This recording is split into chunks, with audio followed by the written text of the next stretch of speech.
Minhas senhoras e meus senhores, muito boa tarde.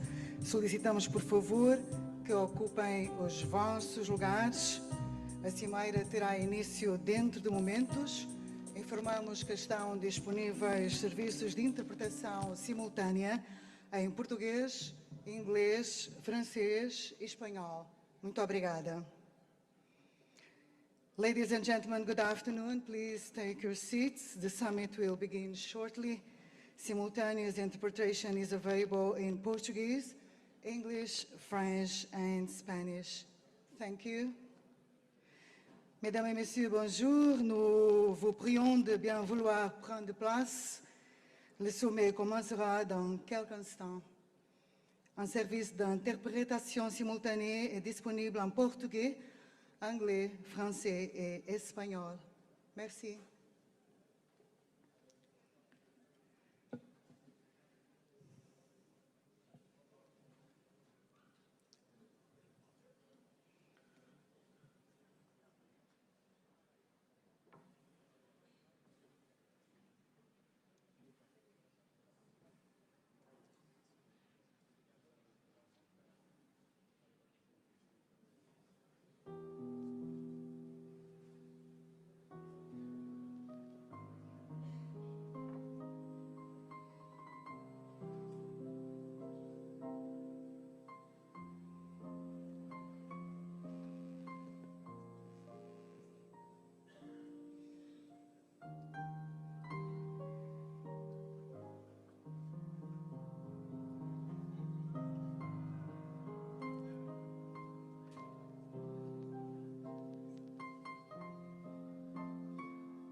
Minhas senhoras e meus senhores, Ladies and gentlemen, it is now in the room the President of the Republic, João Manuel Gonçalves Lourenço, President of the Republic of Angola, followed by high figures invited for this activity of peace alliance. e pela digníssima primeira-dama da By the First Lady of the country, Ana Diaz Lorenzo.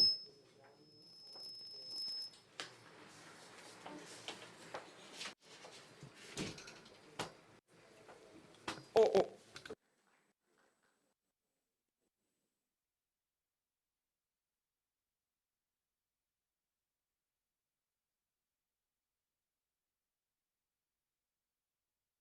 Queiram sentar-se, por favor. Please take your seat.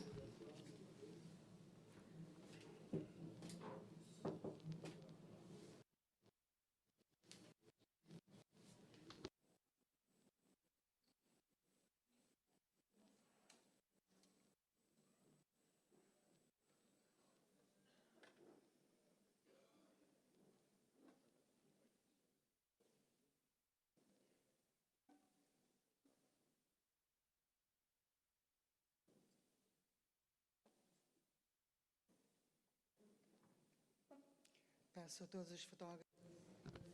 I ask all the media to take their seats. Excellencies, ladies and gentlemen, in the meeting dedicated to peace promotion, dialogue, and cooperation among people, we will start this ceremony with execution of two symbols that represent the unity of the African continent and sovereignty of the Republic of Angola. It will be executed the anthem of the African Union, followed by the anthem of the National of Angola by a choir camerata. After that, we will observe a minute silence in memory of the victims of military conflicts and natural disasters throughout the world. We respectfully invite all guests to stand up for the following moments. Thank you.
Queiram sentar-se, por favor.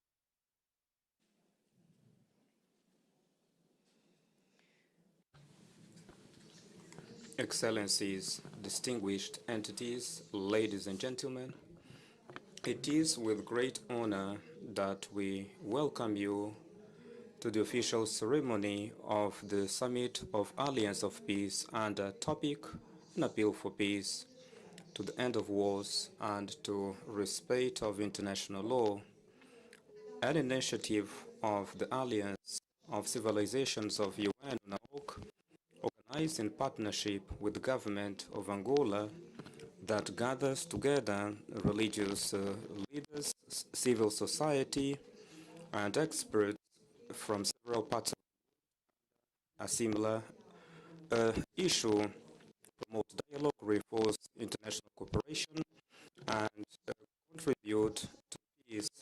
After editions held in Gernika, Spain, and Sarajevo in Bosnia and Herzegovina, Luanda hosts the third edition, affirming as a space of a gathering and commitment with values of peace and reconciliation. To present this international initiative, we invite His Excellency Miguel Handel Moratinos and Secretary General High Representative for the United Nations Alliance of Civilizations and UN Special Envoy for Combating Islamophobia. Palavras. You have the floor, Excellency.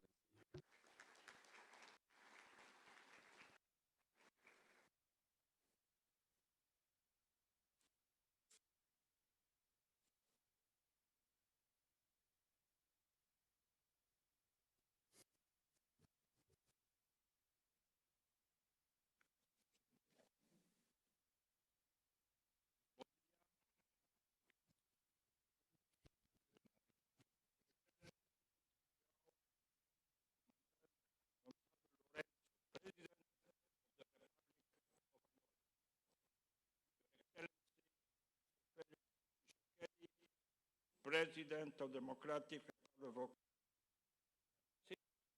Angola, distinguished representative of African governments and regional organizations, your eminences, religious leaders, representation of the civil society and youth, ladies and gentlemen, my dear friends. It is a profound honor and privilege to welcome you to Luanda for the third edition of A Call for Peace, End of Wars, and Respect for International Law, and to participate in this Summit for Peace. Allow me to express my sincere gratitude to His Excellency President Lorenzo for generously hosting this third edition of this initiative, which I launched 1 year ago. I commend the leadership that Angola continues to demonstrate in promoting peace, dialogue, and reconciliation and cooperation on the African continent and beyond. Before sharing my own remark, I'm honored to represent the United Nations Secretary General, Mr. Antonio Guterres, who would like to convey the warm greetings and best wishes. Although he's unable to be with us today, he's in China, the Secretary General asked me to express his strong support for this initiative and for the important message it carries. At a time when conflict continued to affect millions of people around the world, he believed that every effort to promote dialogue, understanding, peace, and respect for international law deserve our full attention and support. He extends his sincere gratitude to you, His Excellency, the President of Angola, to the government and people of Angola, and to all participants gathered here in Luanda. He wishes this third edition every success and hope that it will contribute to strengthening a global culture of peace and reinforce our shared commitment to the principle of the United Nations Charter. Excellencies, my dear friends, allow me to begin my own remark with a personal reflection. Throughout my diplomatic life, practically 50 years now, I'm getting old, I have traveled to regions marked by conflict and fragility. I have met mothers who had lost their children to war. I have spoken with young people who have never known a single day of peace. I have listened to communities carrying the wounds of violence long after the guns has fallen silent. Yet I have also witnessed something remarkable: the extraordinary resilience of human beings and their unwavering desire to live in peace. One lesson has remained with me throughout my career. No matter how deep the division, no matter how painful the grievances, people ultimately aspire to same fundamental values: dignity, peace, opportunity, and hope for the children. Excellencies, my dear friends, we met at a time when the world faced profound uncertainty. Across continents, armed conflicts continue to devastate communities, displace millions of people, and undermine trust among nations. The language of confrontation is too often louder than the language of dialogue.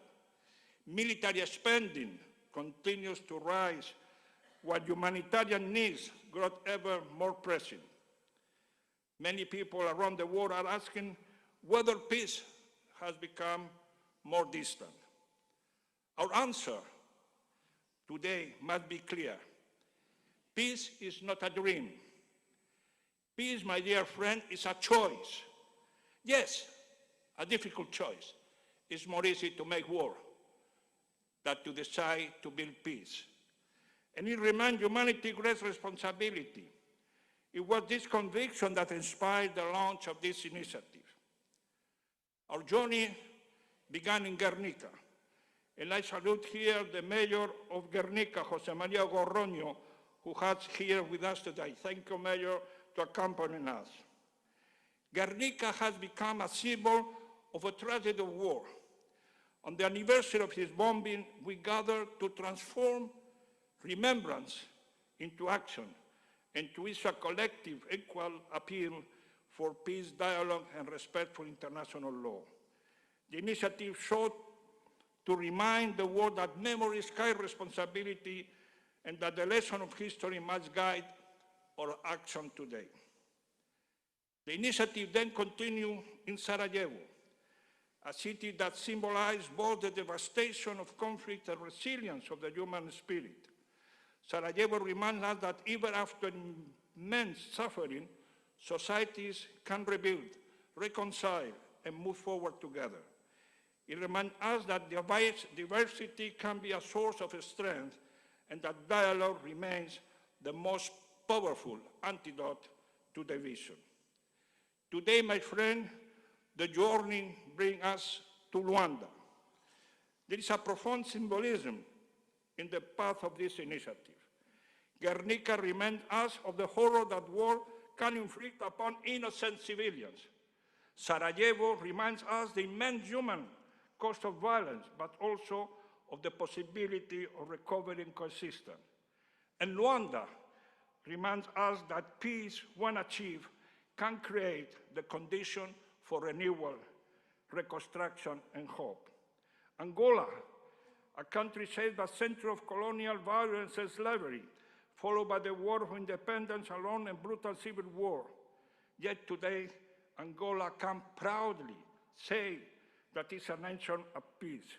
Its anthem proclaimed, honramos su pasado o nuestra historia, es un povo, una sola nación. And I will add myself, in una sola humanidade, because we are many people with many cultures, religion, civilization, but we are one humanity. Gernika teaches us why war must never be forgotten. Sarajevo teaches us why reconciliation is necessary. Angola teaches us why peace must be preserved and nurtured every single day. Together, these three places tell us a common story. Gernika, Sarajevo, and Luanda bear the same scars that left by war and violence. They reflect the best and worst of humanity, destruction and death, but also reconciliation and hope. Humanity suffers when dialogue falls, and humanity advances when peace prevails. My dear friend, distinguished guests, as we gather in Angola, we do so in a country whose own history speaks powerful to the theme that brings us together. Angola experienced the terrible consequences of prolonged conflict. Entire generations were affected by violence, displacement, and hardship. Yet, Angola's story didn't end there. The country chose a different path. Over the past decades, Angola has demonstrated how peace can become the foundation for reconstruction, national reconciliation, and development. The progress achieved since then of conflicts stands as a testament to the determination of the Angolan people and to the leadership committed to building a stable and prosperous future. Today, Angola's contribution to peace extends beyond its own borders.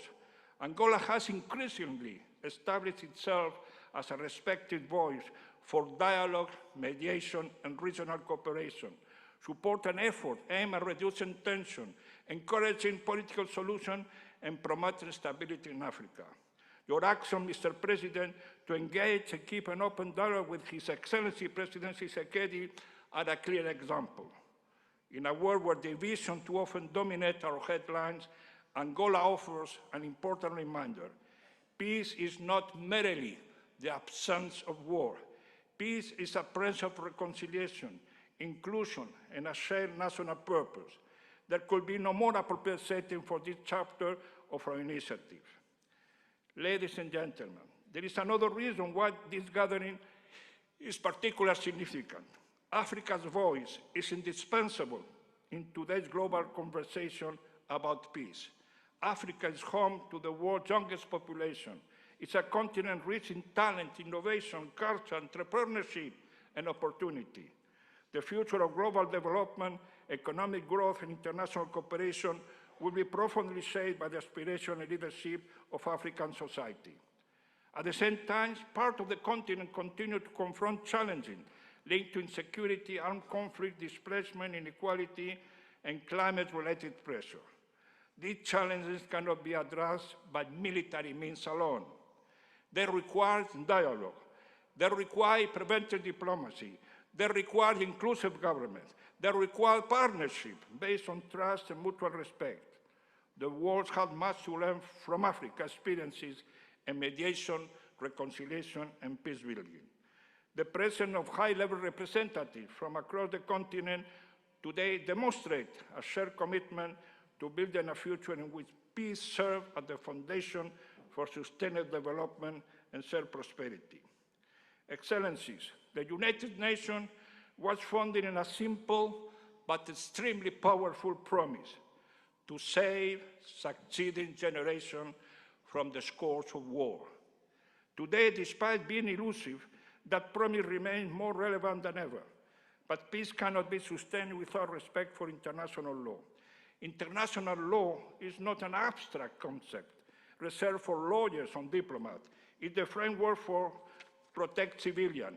It is the framework that defends human dignity. It is the framework that enables cooperation among nations. And it's one of the strongest safeguards against instability, impunity, and violence. When international law is weakened, trust erodes. When international law is ignored, instability grows. When international law is respected, peace has a greater chance to endure. For that reason, our initiative is not simply a call for peace. It's a call for a renewed commitment to the principle and purpose of the Charter of the United Nations. It's a call to strengthen multilateralism.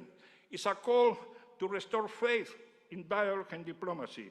It's a call to reaffirm that respect of international law remains indispensable for peaceful and just international order. Distinguished guests, governance cannot achieve peace alone. Sustainable peace is a whole of a society approach that should include all actors, civil society, young women and men, and religious leaders. And I take the opportunity to commend the role of His Virtue Sheikh Alam Islam Al-Asur Pasasade, Chairman of the Council Muslim Board, as well as His Eminency Cardinal John Only Khan, Archbishop Emeritus of Abuja, Nigeria, and of course all the religious leaders of Angola. That's why UNAOC is bringing together all these important actors tomorrow in a 4 interactive roundtable that I hope will inspire, inform the future interaction of the call for peace, end of war, and respect of international law. Excellencies, before concluding, let me return to the essence of our gathering. History will judge us generation not by the conflict we inherit, but the peace we were willing to build. Future generations will not ask us how many declarations we adopted. They will ask us, we had the courage to defend dialogue when polarization seemed easier. They will ask whether we choose cooperation when division appeared inevitable. They will ask whether we upheld international law when it was most under pressure. And they will ask us whether we remain faithful to the founding promise of the United Nations. From Gernika to Sarajevo, and now from Sarajevo to Luanda, our message remains clear. War is not a humanity destiny. Peace is a humanity choice. Let Luanda be remembered as another milestone in a growing global movement that refused to accept war as normal, refused to accept division as inevitable, and refused to abandon hope. Let us work together so that the future generation inherit not a war defined by fear, violence, and confrontation, but a war defined by dialogue, dignity, solidarity, and peace. Therefore, let me quote Angola's first president, Agostinho Neto, who also was a poet and wrote a Reconquista, a powerful poem included in Sagrada Familia book. Ningún nos fará calar, ningún nos poderá impedir, o sorriso dos nossos lábios, não é agradecimento, pena morte com que nos matam, vamos com toda a humanidade conquistar a nosso mundo e nossa paz.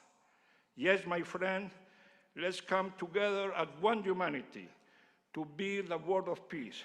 This is precisely the purpose of our initiative, a collective cry from all humanity calling for peace.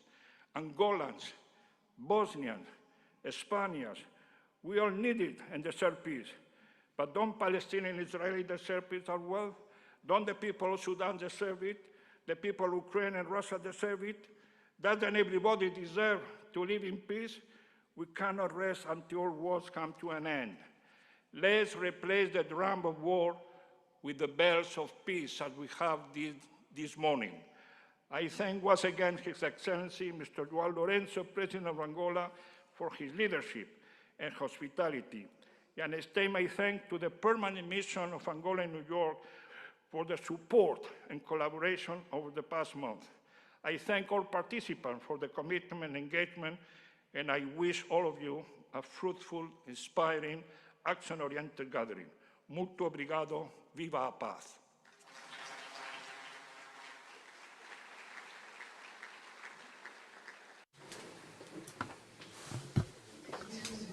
We thank the address by His Excellency Miguel Angel Moratinos, who will follow by a message by Mr. Mohamed Yusuf, Chairperson of the African Union Commission, who will follow his address in video conference.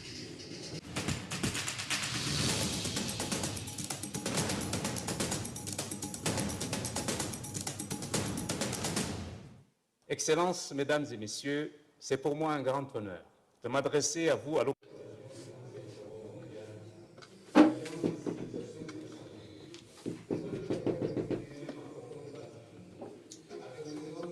To His Excellency, President Jean Au gouvernement et au peuple angolais pour l'accueil de cette importante rencontre. Important meeting and for the Angola's constant leadership to the pursuit of peace, dialogue and stability on the African continent, as well as within the international community. The summit of Luanda to host is taking place at a particular moment, is means of recognizing the growth of Africa, promotion of dialogue amongst the people, preventing conflicts and advancing political solutions on the crisis confronting our world. The theme of this year's forum, a call for peace and to wars and respect to international law, calls us to, at a moment where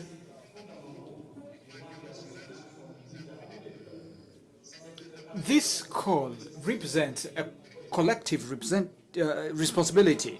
For the African Union, peace is not merely the silence of guns. It is inseparable from justice, dialogue, respect for human dignity, solidarity, and dialogue.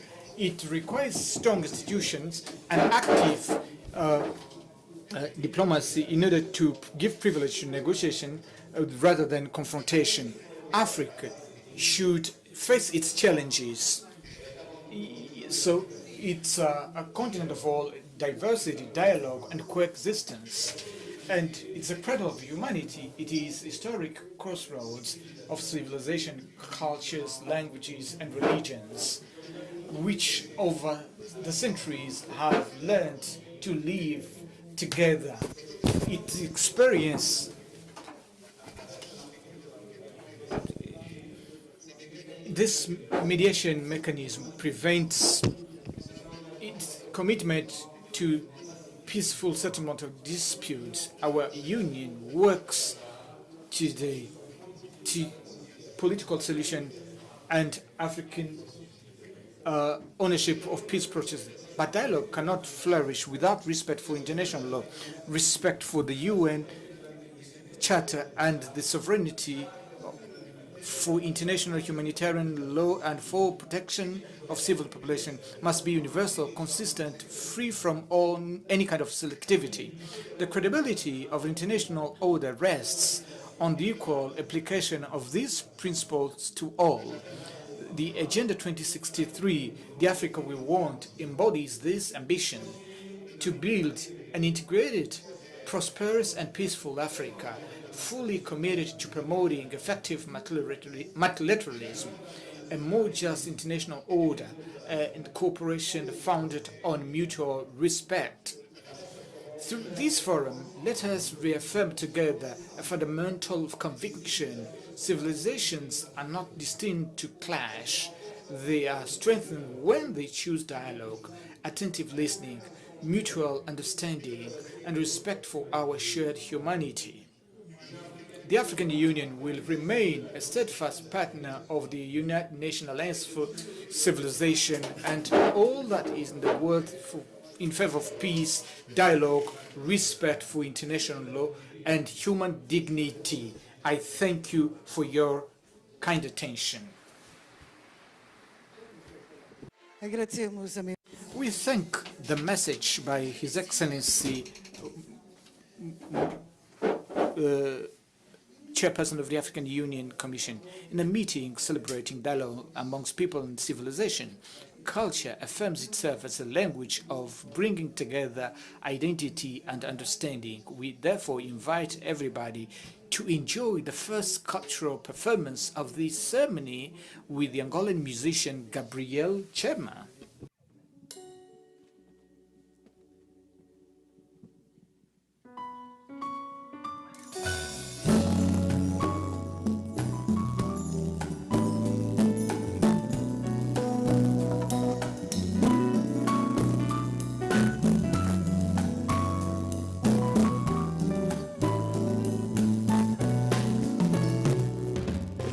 Azula pito ria kumbungeye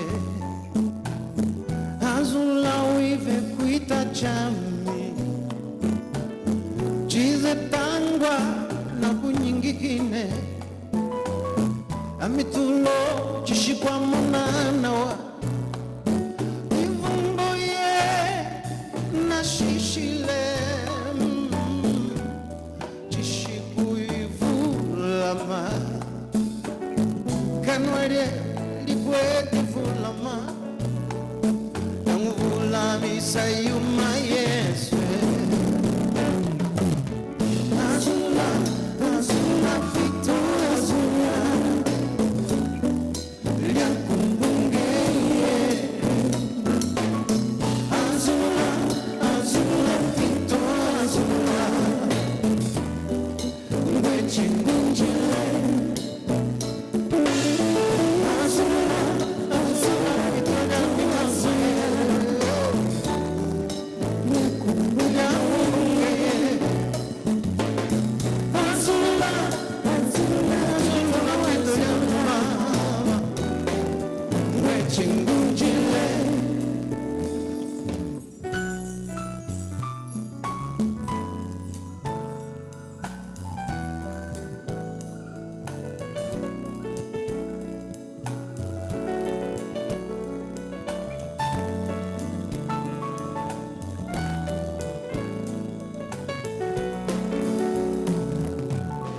Kumanyunga jami yena yena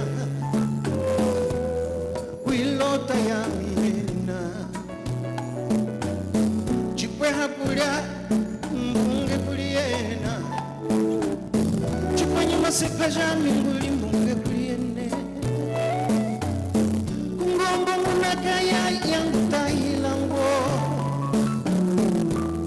Ngokuzanga hii ikola ko Unitengu na zanga kutwama kana Ngo itumbo ya iye Azula, azula pito azula Liakumbungeye Azula, azula pito azula Ngwechingunjile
Gabriel Chema, minhas senhoras e meus senhores. Obrigada. Excelências, distintas entidades. Entities, ladies and gentlemen, the Republic of Angola hosts this international initiative in a moment that the dialogue reinforcement, cooperation and respect for international law assumes international bedrock for specific award for the opening of this summit speech. We have the honor to invite His Excellency João Manuel Gonçalves Lourenço, President of the Republic of Angola.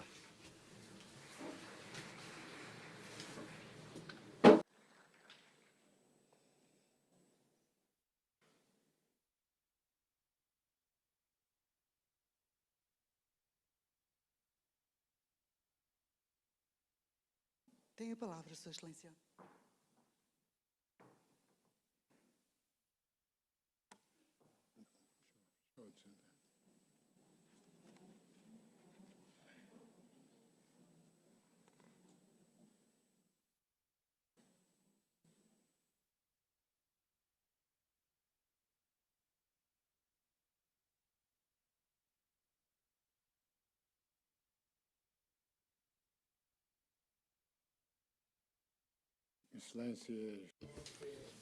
Excellencies, heads of state and government, Your Excellency Felix Antoine Tshisekedi, President of the Democratic Republic of the Congo, Excellency Mr. Prime Minister of the Republic of Namibia, Madam former President Ellen Johnson, Madam former President Sanzapamba, Your Excellency Sheikh Pu Islam Al-Shazad, President of the Islam Council of Caucasus, Your Excellency Miguel Angel Moratino, UN Under-Secretary and High Representative of the United Nations Alliance of Civilizations, Your Excellency Mohamud Ali Yusuf, Chairperson of the African Union Commission, represented by His Excellency Fatala Sirus Mach, Director General of the African Union Commission, distinguished leaders of religious organizations, distinguished guests, ladies and gentlemen.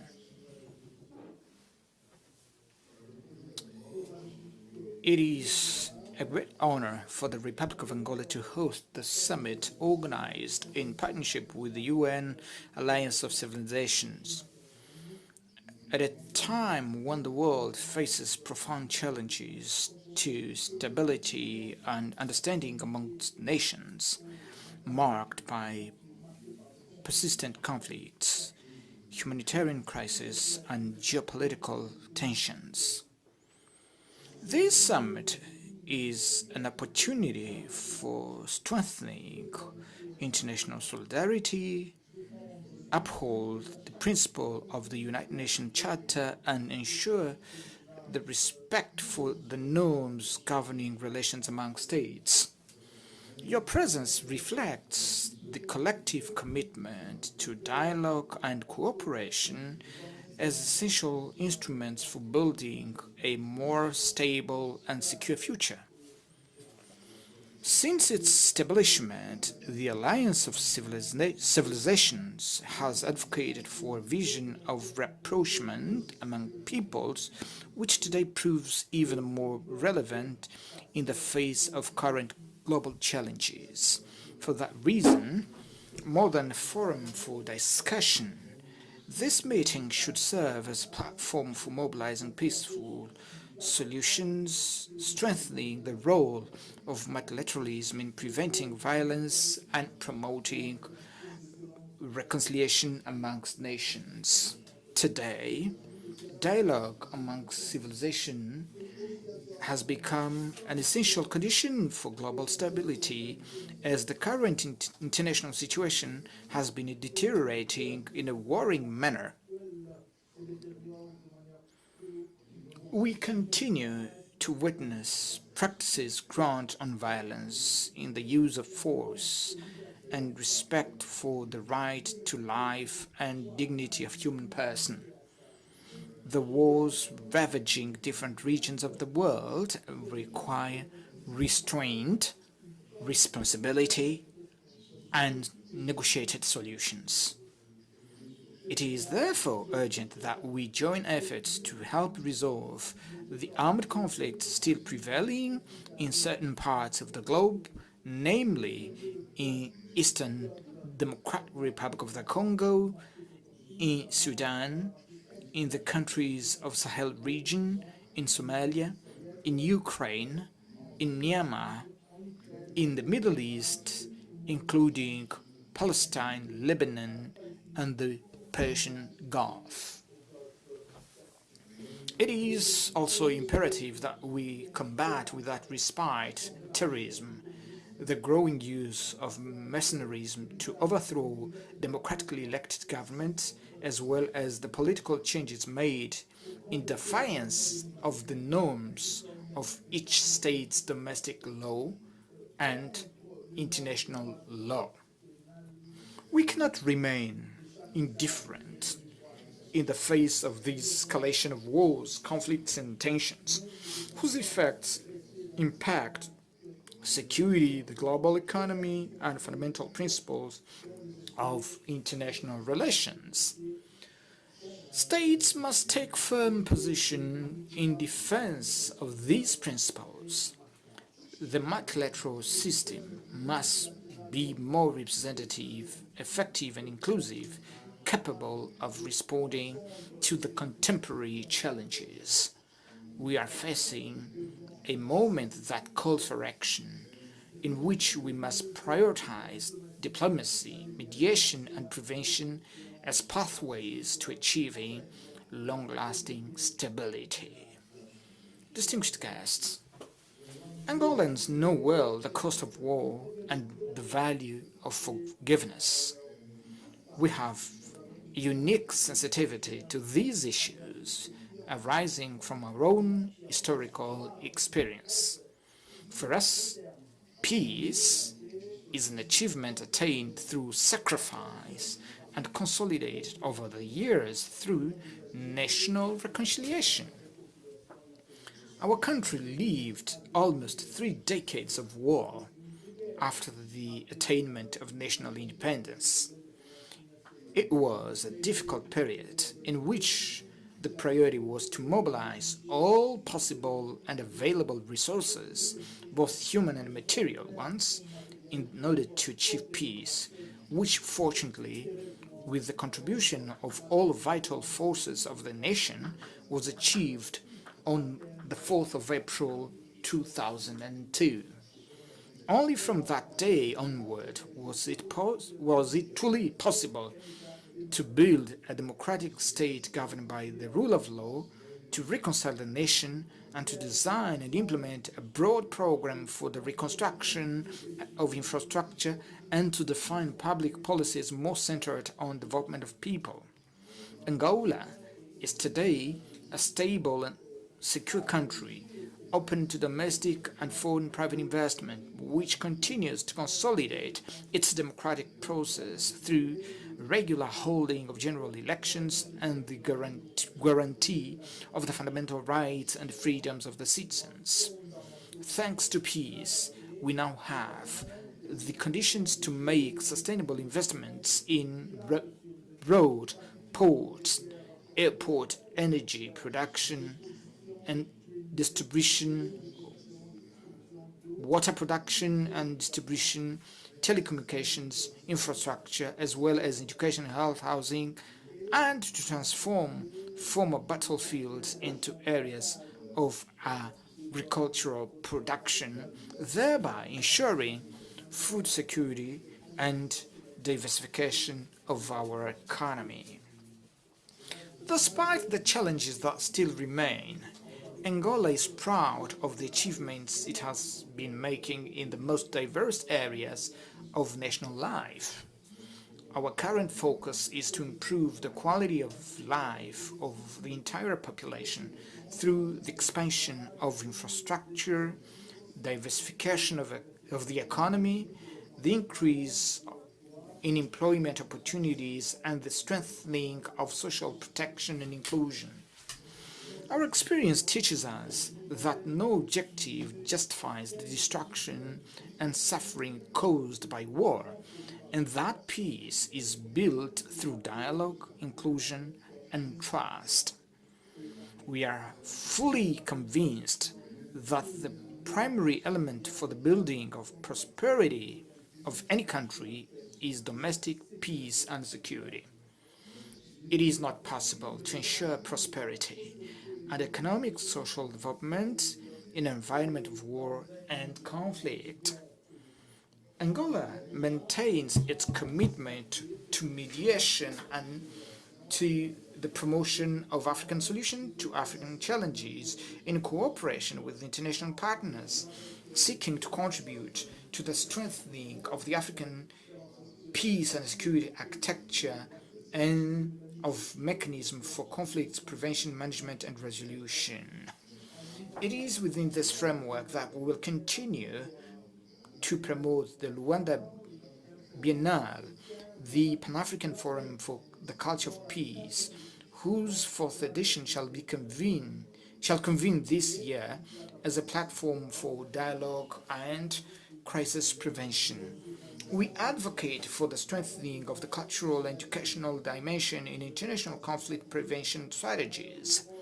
We propose the development of a global program on education and culture for peace and citizenship, involving states and international organizations such as the United Nations, Alliance for Civilizations, and UNESCO, which should include, amongst other pillars, intergenerational dialogue, sustainable global stability, and mutual respect amongst cultures. Stability requires collective responsibility and active participation of all institutional and social stakeholders, including religious leaders, young people, and women, not only as beneficiaries, but as key players in the shaping of solutions. Conflict resolution requires permanent and consistent respect for international norms and addressing their root causes, including poverty, inequality, and institutional fragility. The growing militarization of international relations requires a response centered on diplomacy and consensus building, because we are convinced that no long-lasting solution will be achieved by force. We do believe that this summit will contribute to mobilizing governments and institutions in promoting peaceful solutions to today's challenges and will strengthen the global voice in favor of cooperation and understanding amongst people. May we, from here in Luanda, capital of the Republic of Angola, be able to send the message to the international community that conflicts are avoidable, that global peace is still possible, and the respect for the dignity of human person, international law, and multilateralism must remain at the center of our collective efforts.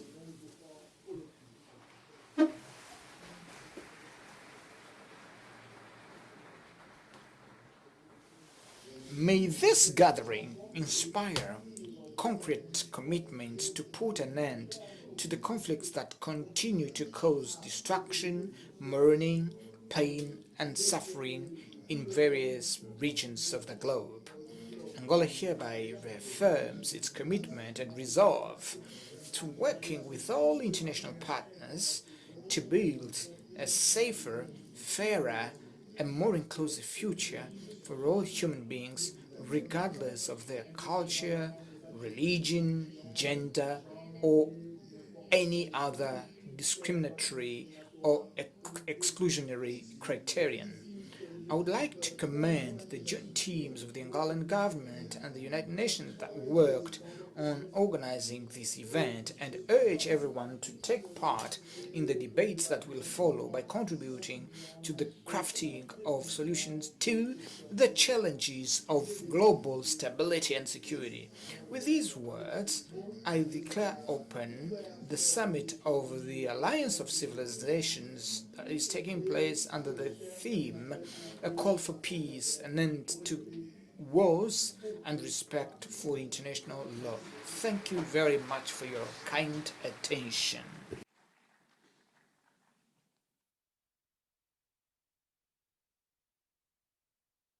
Agradecemos a sua We thank His Excellency João Manuel Gonçalves Lourenço, President of the Republic of Angola, for the statements addressed to this distinct audience.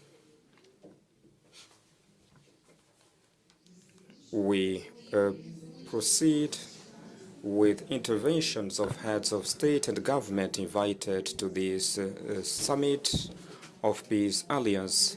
We invite to take the floor His Excellency Félix Antoine Tshisekedi, President of the Democratic Republic of Congo.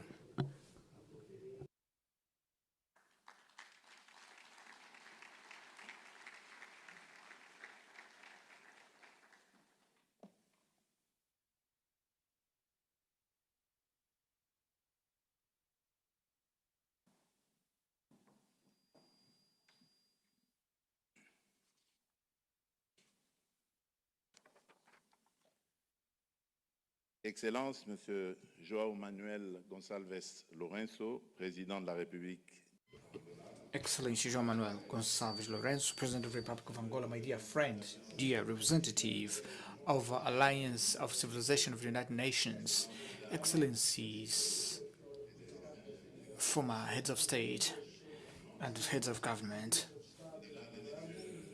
dear representatives of international and regional organizations, distinguished leaders of religious organizations, representatives of civil societies organizations, youth and women engaged in peace, ladies and gentlemen.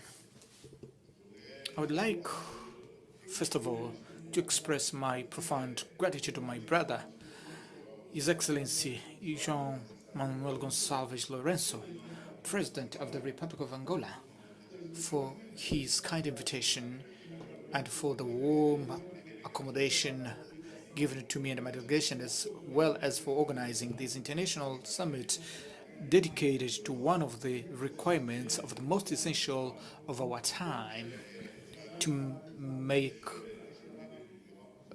call for peace, end of wars and respect for international, which is a moral duty. I also salute the UN Civilization Alliance for constant engagement of dialogue amongst people, prevention of conflict and peaceful coexistence, as well respect for human dignity that contributes to preserve that what the humanity has of most precious, which is peace. The choice of Luanda to host this meeting is of great symbolism. It is the nation that talks about peace by principle, by the duty of consciousness. And there are also nations that talk about peace because they know in their history and body the price of war. Angola belongs to the second category. Its history reminds us that no war, no fatality, when there is political will prevailing over the logic of war.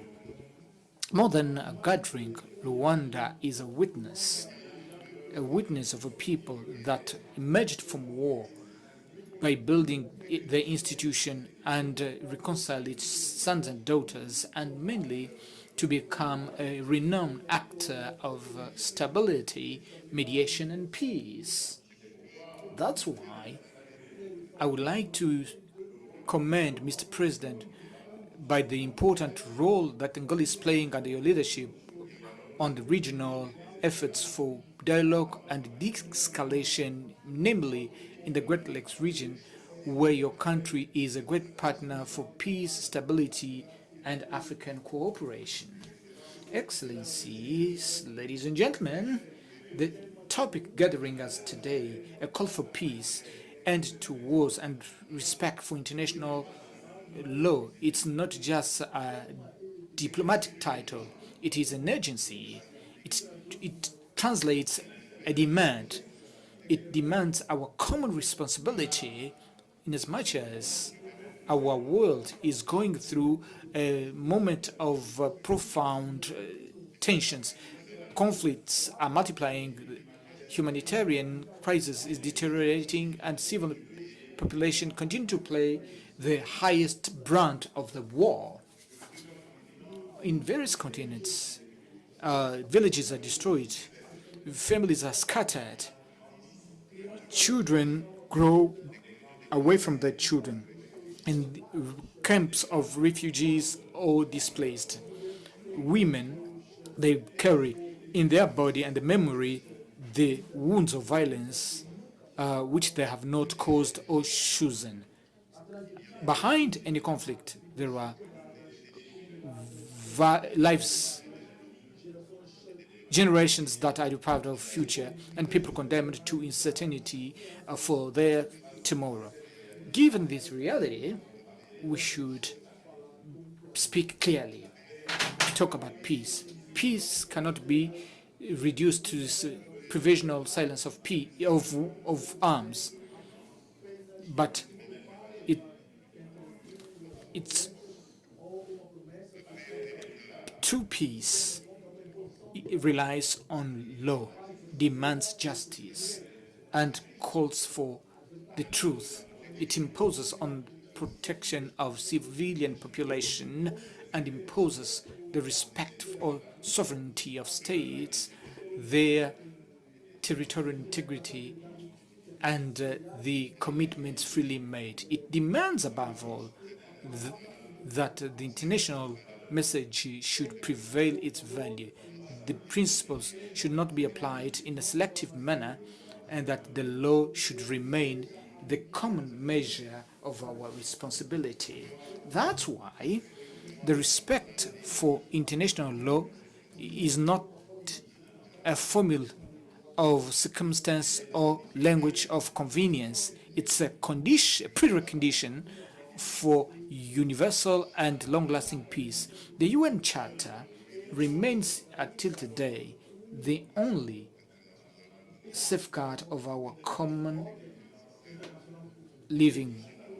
It's a fundamental principle which any country can resort against the territorial integrity or the independence of our states. This principle is not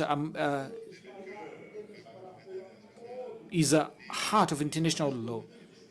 It's not a tragedy of the 20th century. It is the line of minimum protection line amongst the order and chaos between the peace founded on law and disorder based on force. When the sovereignty of a state is violated, when its borders are contested by arms, when armed groups are supported, instrumentalized, or used in order to avert the law, it's not just only the security of a country that is threatened, but is the authority of the international law that is put at stake. Is the credibility of multilateralism at weakness. It is the trust amongst nations that is breached. International law cannot lose its force when it's violated, but it loses its force when we do not defend it with the same clarity, consistency, and demand by all in all circumstances. This is the great challenge of our time. We should not have a strong international law when it is not applied in a same manner. We cannot apply it in a strict manner in one case and relativize in other and forget others.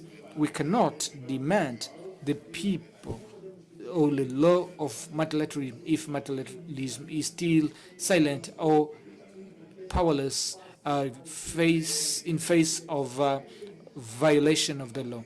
Peace demands coherence. The law demands universality. Excellencies, ladies and gentlemen, for the Democratic Republic of Congo, this reflection has a unique resonance. My country knows the price of war, knows the pain of a displaced family, the people who are under violence, the women who have suffered the violation of dignity, communities massacred, and traumatism of children deprived from school, security, and future. We know also the consequences of illicit exploitation of natural resources, where the riches of country, instead of funding its development, but it has become the engine of war.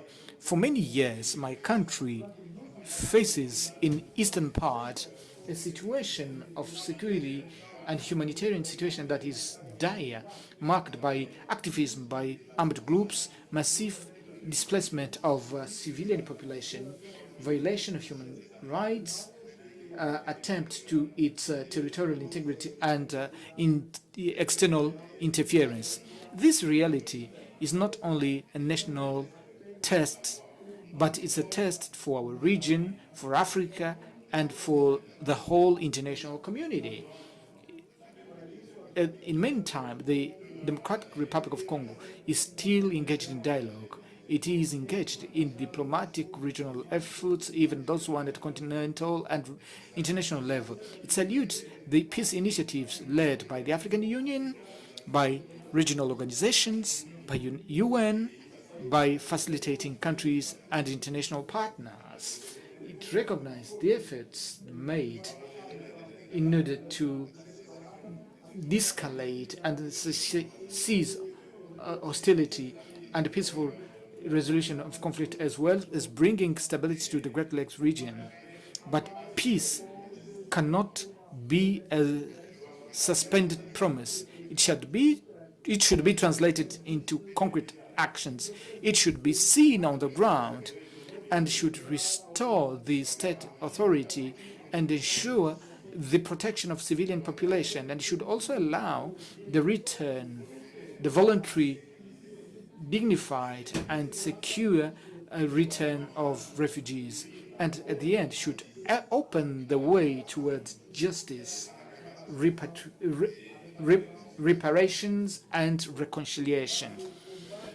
The fight in the Democratic Republic of Congo goes beyond its border. It's not only about the security of a country of Central Africa, but it puts at stake the solidity of the international community that we defend, whereby the law of the strongest or the law of force prevails. No people can live peacefully. Where armed groups become an instrument of foreign entities, the collective security is weakened. Wherever impunity is tolerated, violence is repeated. Wherever natural resources feed the war instead of funding life, peace becomes fragile.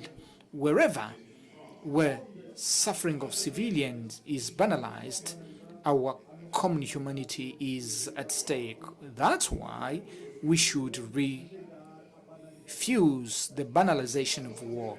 We cannot be happy of indignation for many time. We cannot work in terms of convenience or even forgetting the victims. We should not let the international law become a ceremonial language, but it should be real.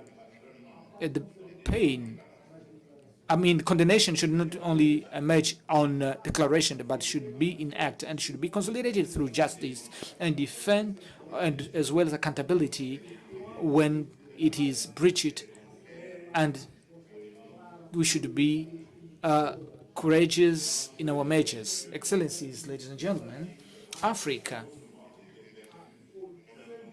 has become as a continent where we can manage the crisis, and we should recognize what it is also, which means a continent that thinks about peace, that builds up solution and assumes fully its responsibility in global governance. Our experiences of mediation through regional mechanism, the tradition of dialogue, our resilience and our efforts for reconstruction constitute a precious contribution to global peace. Through the summit of Luanda, our continent affirms that it does not only want to wait while it suffers, but it wants to be heard on what it proposes. Africa does not demand to be a spectator of international order, but it wants to become a nectar.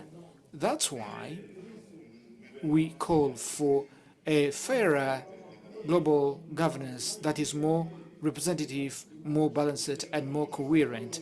And Africa should also be heard in institutions where decisions about peace and security are made through development, climate, and global economy.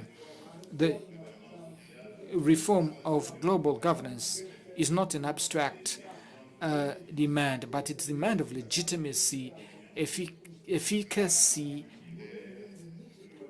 because a multipolar world should not be based on institutions that not reflect the realities of regions, people of 21st century. The Democratic Republic of Congo will take its part in its international and African responsibility. As from the 1st of July, my country has the honor of receiving the rotational presidency of UN Security Council. This becomes in a very demanding international context that is marked by multiplication of crisis and emergency in order to restore the trust on the principles that are enshrined for our common existence. The message that we bring to Luanda is that one will continue to bring to New York of international order based on the law, sovereign legality of countries, prevention of conflicts, protection of civilian population, and responsibility of everyone in preserving peace. The Democratic Republic of Congo does not talk only about peace because we know about war, but we talk about peace because we believe in the future, because we know that our potential, our strategic position and role in Central African region can contribute towards regional stability, collective security, and shared development. A central country at the heart of the continent, the DRC is a balance for the Central African and Great Lakes region. Its potential cannot fully serve the continent and the world if it is not at peace. That's why peace in the Democratic Republic of Congo is not only a national demand, but it is a regional imperative. It's an African priority. It is a global interest. Excellencies, ladies and gentlemen, peace, the call for Luanda is not a more declaration, but should be an engagement at the highest level, an engagement advocating for international law wherever it is threatened to prevent conflicts before they become tragedy, to protect civilian population without relativizing their suffering, and bring credible and sustainable measures to fight impunity when crimes are committed. We need to seize the economic secrets of the war, condemn the support to armed groups, mercenary activities, and all forms of destabilizing nations. Lastly, an engagement to put hand towards all peace initiatives whereby the people that we represent, they do not only wait words, but they wait for decisions, the engagement made, results that are visible. They wait that we make prevail the responsibility of indifference, the law over force, the truth over propaganda, the justice over impunity, and peace over resignation. At a time when we are celebrating the 80 years after the approval of UN Charter, our responsibility is not only to celebrate, but also to live the promise. This promise is simple, but is immense, which is to preserve the future generation from the scourge of war. And this has not lost its actuality. If we need to put an end to war, we should start by restoring the force of the law. If we really want to defend the international law, we should apply it with consistency, without selectivity, without complacency. If we want really to protect the future generations, we should act now with courage, coherence, and humanity. May the call from Luanda be more than a diplomatic moment, but should be a signal, a commitment, a starting point of renewed willingness to make peace, not as a long-held hope, but as an immediate condition. This is under the condition which will preserve the heritage of the UN Charter. It is the condition that will make the law stronger. And this is the condition that will allow us to convey to the future generation a fairer international order that is more peaceful. I thank you.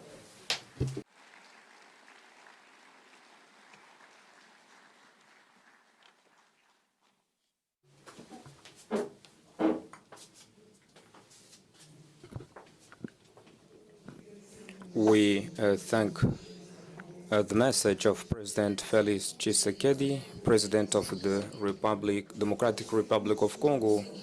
We keep on with message of President José Manuel Ramos Horta, President of the Democratic Republic of East Timor.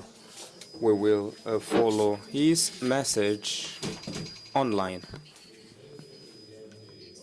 Excellency President João Lourenço, Excellence Moratino, High Representative of Alliance, Excellencies, I take part with a heavy heart in this international summit dedicated to one of the most urgent issues of our time, the preservation of peace, the end of wars, and respect for international law. I say with a heavy heart because the desolate, incomprehensible, condemnable picture of the total destruction of Gaza, the international planned barbarity inflicted upon thousands of children and teenagers, a genocidal war unfolding in a live stream before a world of double standards. Humanity today finds itself facing one of the most difficult junctures since the creation of the UN in 1945.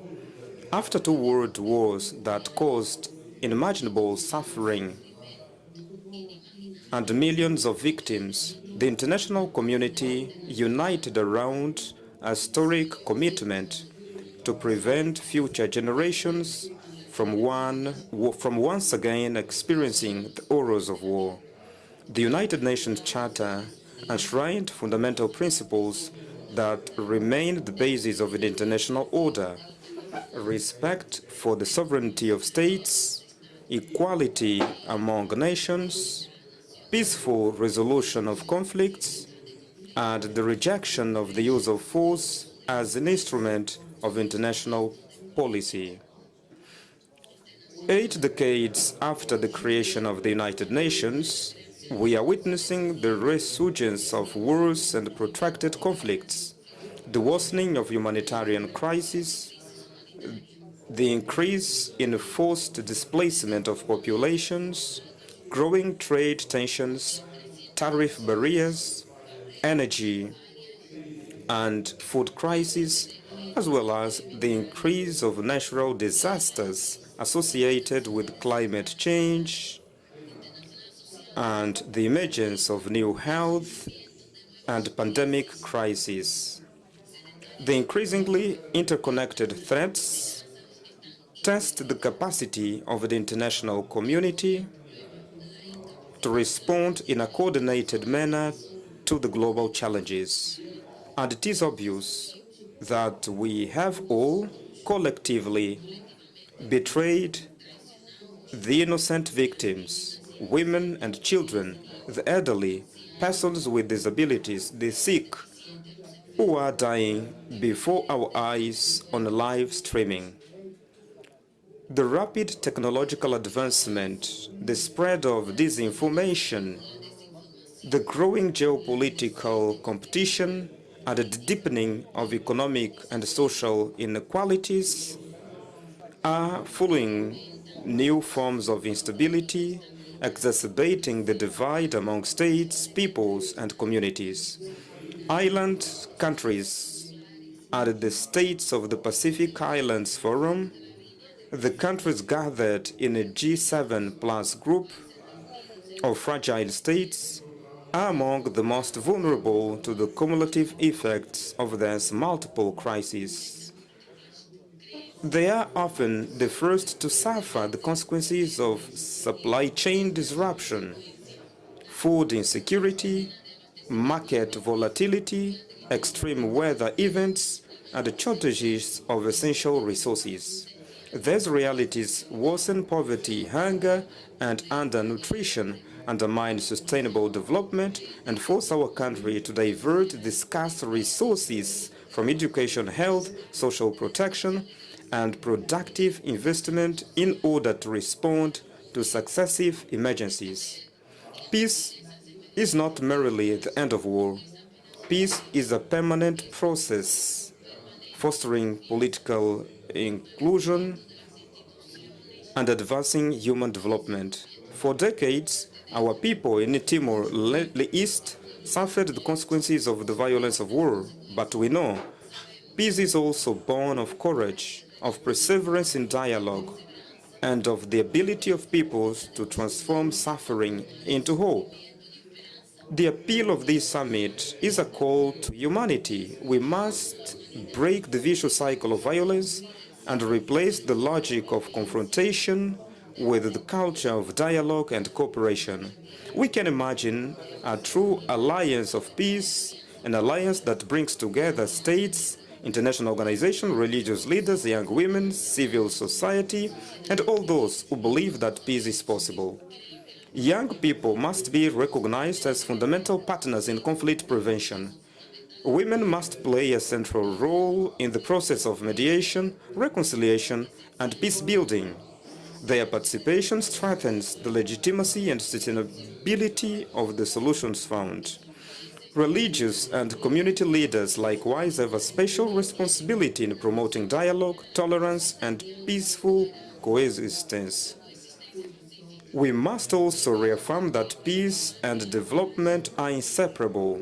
There will be no lasting peace where extreme poverty, exclusion, anger, maternal and child undernutrition, and the absence of opportunities persist. The resource currently allocated to destruction and armed conflict must be progressively redirected towards investment in education, health, food security, the elimination of poverty, the fight against inequalities, adaptation to climate change, and the creation of productivity for future generations. The true security of nations depends not only on their military capacity, but above all on their capacity to build just, resilient, and inclusive societies, and their capacity to offer hope to their citizens. The international community must move forward, promoting a mechanism for restructuring, renegotiating, and, whenever justified, relieving and forgiving the debt that the poorest and vulnerable countries. Freeing up this resource is not an act of charity. It represents an investment in peace, sustainable development, and shared prosperity. Excellencies, the reform of UN is imperative and urgent so as to make it more effective in anticipating and preventing conflicts and in assisting the victims of conflicts of natural disasters with greater speed. A serious reform of the UN should also entail relocating main agencies based in Europe and in the United States, North America, to where the majority of the world's population is. UN agencies cannot continue to be only in New York, in Vienna, in London, in Rome. We exist in South, in Africa, in Latin America, in Asia. We have know-how, we have financial resources, and we can host all those agencies that have historically been based in American and European capitals. The elimination of the excessive number of the United Nations mechanisms and regional economic commissions and the necessary simplification and consolidation of human rights mechanisms into a single body. Through this summit, Angola and the United Nations Alliance of Civilizations offer the world a unique opportunity for reflection and for renewing the commitment to peace. May Luanda be a platform where the voices of those who have suffered wars can inspire those who are still seeking pathways to reconciliation. May the memory of the victims of all conflicts remind us that no political cause or strategic cause can justify the suffering of innocent populations. And may this summit strengthen our collective determination always to choose peace over war, dialogue over confrontation, and cooperation over division. On behalf of people of Timor-Leste, I wish every success to the proceedings of this important initiative and reiterate to His Excellency President João Lourenço and to the Angolan people and to all participants my sentiments of deep friendship, respect, and solidarity. May God bless us all. Thank you.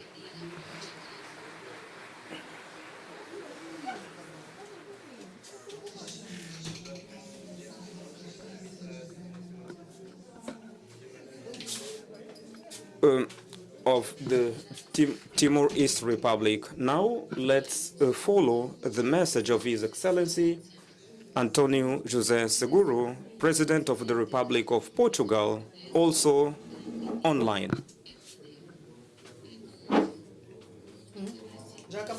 Na Cimeira, apelo à paz, ao fim das guerras e ao respeito pelo direito internacional que o governo de That the government of Angola holds today with the Alliance of Civilizations of the United Nations the commitment assumed. I cannot be in this summit. Nevertheless, I'd like to leave three main words. The first one is to be happy with this initiative. Portugal gathers its voice with all that pronounce themselves to peace and to respect of international law, that our voice will be heard with responsibility since January that we assume non-permanent member of the UN Security Council. The second word is to thank organizers. Portugal has Angola as a friend, and this summit organized in Luanda, we recognize the capital of Angola as promoter of peace in the continent of Africa. Also, Angola praises this initiative. Former President of the Republic, Jorge Sampaio, was High Representative, and from this forum that took place in Portugal in November 2024, my last word is to greet all participants in this summit and wish all success. I'm aware that you will contribute to reinforce collective persistence in international order based on order and a peaceful resolution of conflicts.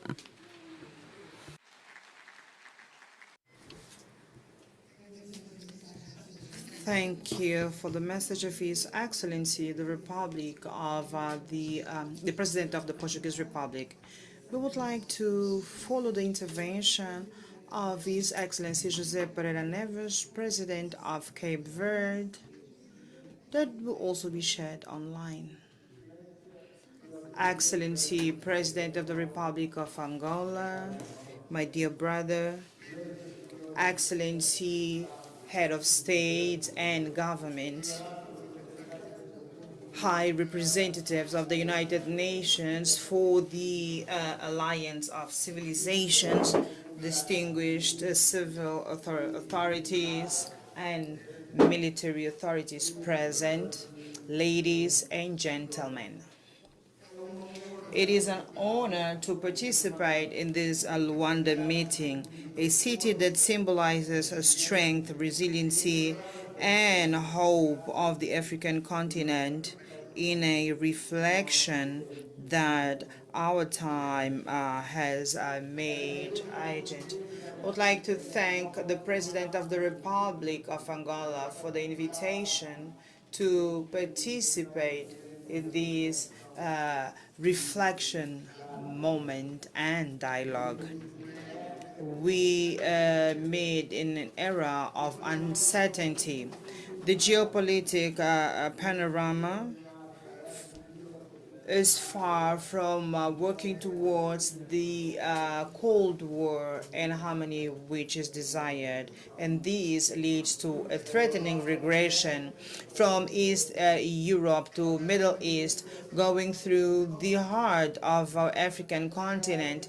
The wars and violence overpasses the diplomacies, multilateralism, and international right, which was conceived as a weapon of the weak, is now instrumentalized and ignored in the trail of the great globe potentials.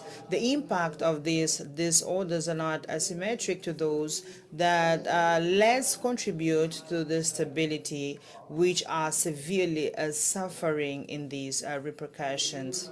I'm referring to the needy populations and vulnerable states, and small states and in isolations in development such as Cape Verde. We are nations with mineral resources, without industries, without weapons, but our economies suffers immediately the impact of inflation and the scarcities of food supply caused by wars. So as champion of African Union for the natural heritage and cultural heritage of Africa, head of Alliance of the United Nations for the Decade of the Oceans, and godfather of UNESCO for Africa, I recall that the human destruction is disassociated from cultural and ecological destruction.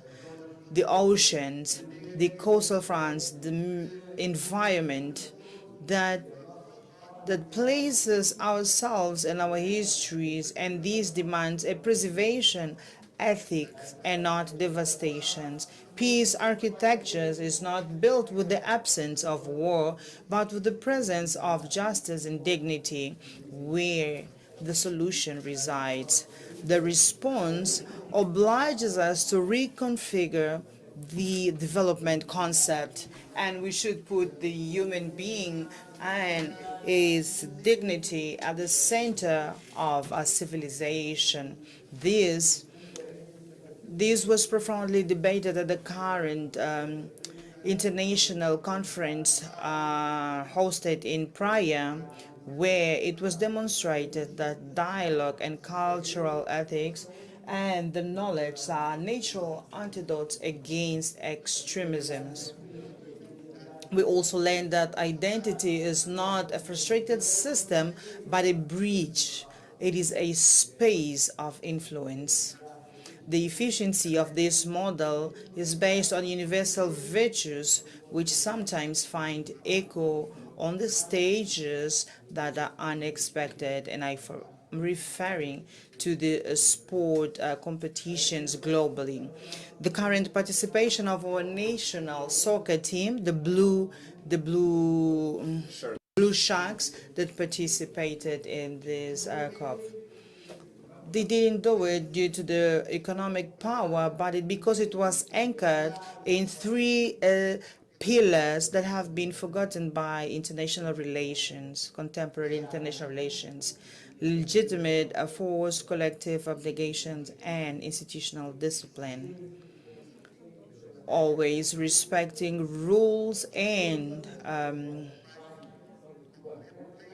with fair play, loyalty, and with that defending a sport truth. If we overpass these ethics on sports and global governance, we will see that it is possible to coexist and compete without destroying one another. In conclusion, I would like to call upon the memory of Amilcar Cabral. He told us that our fight is not against the people, but against oppression systems. He affirmed that the liberation of the people is the reposition of its dignity, development of their culture, and lastly, the seek the peace. If we want conflict and respect for international right, we have to embrace the strength of the reason and cultural equity. May this Luanda meeting create a commitment with peace. Thank you very much.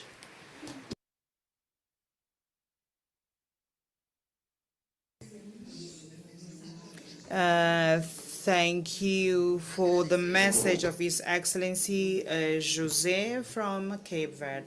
For the next intervention, we would like to invite His Excellency Elia Gurareb, Prime Minister of the Republic of Namibia.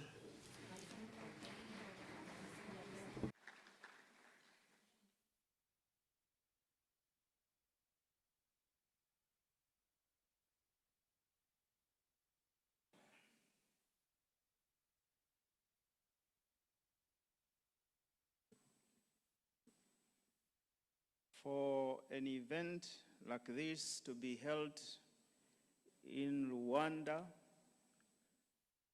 and for the infrastructure development that we see in Angola everywhere, we must pause and acknowledge the leadership being provided by His Excellency President João Lourenço of Angola. Ladies and gentlemen, let's give him and his leadership a round of applause.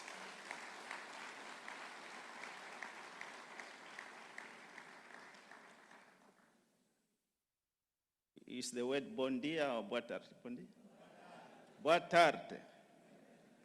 Your Excellency, President João Manuel Gonçalves Lourenço, President of the Republic of Angola, Your Excellencies, heads of state and government represented,